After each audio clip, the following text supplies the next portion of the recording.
Does anyone remember an old PC game from the early 1990s called Mr. Mix?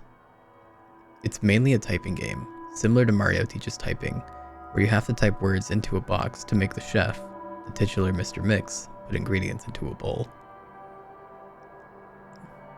Unlike most typing games, however, this game is notorious for having an insane difficulty curve.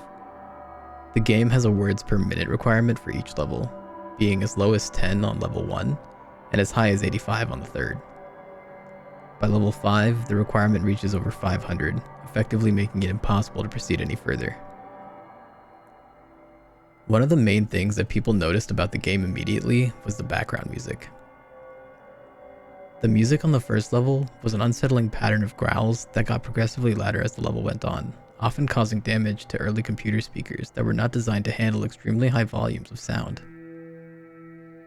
The second level had no music at all, and the third had what sounded like an extremely low quality recording of a hairdryer playing in the background.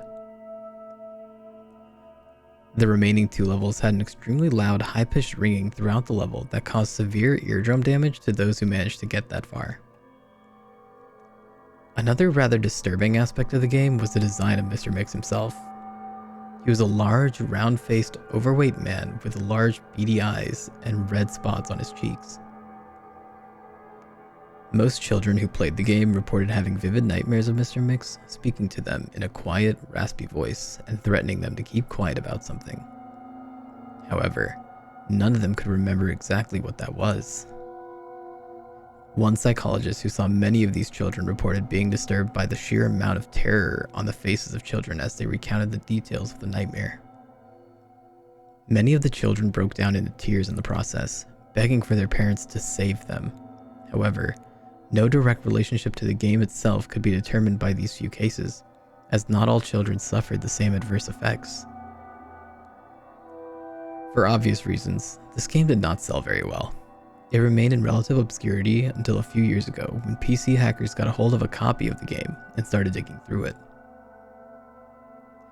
Using memory hacking software, they managed to crack the game's code and bypass the impossible 5th level.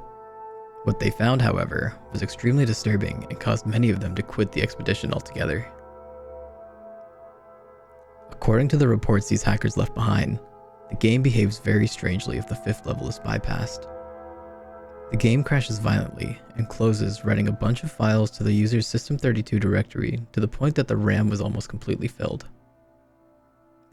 These files are reportedly pictures of people with horribly deformed faces, appearing to scream in pain and agony, with their eyes appearing to be bleeding from their tear ducts and their outer layer of skin torn clean off in multiple places.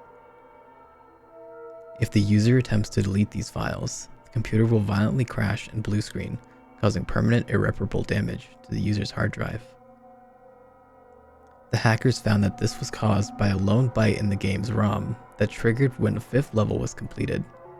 After removing this byte, they were able to proceed to the 6th and final level. Unfortunately, all of the original hackers declined to discuss what they saw in the final level.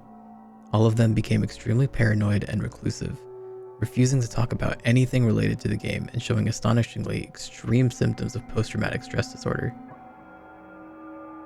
Most of them ceased to be able to form coherent sentences within a week, and within a month, all of them went missing.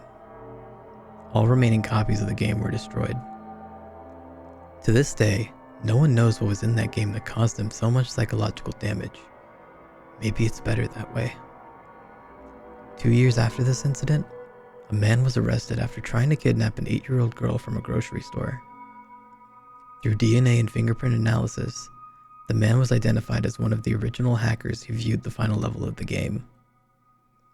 He was wearing a white chef's hat and had a look of unspeakable malice and insanity on his face. When interrogated, the man would only say one thing: "I'm Mr. Mix."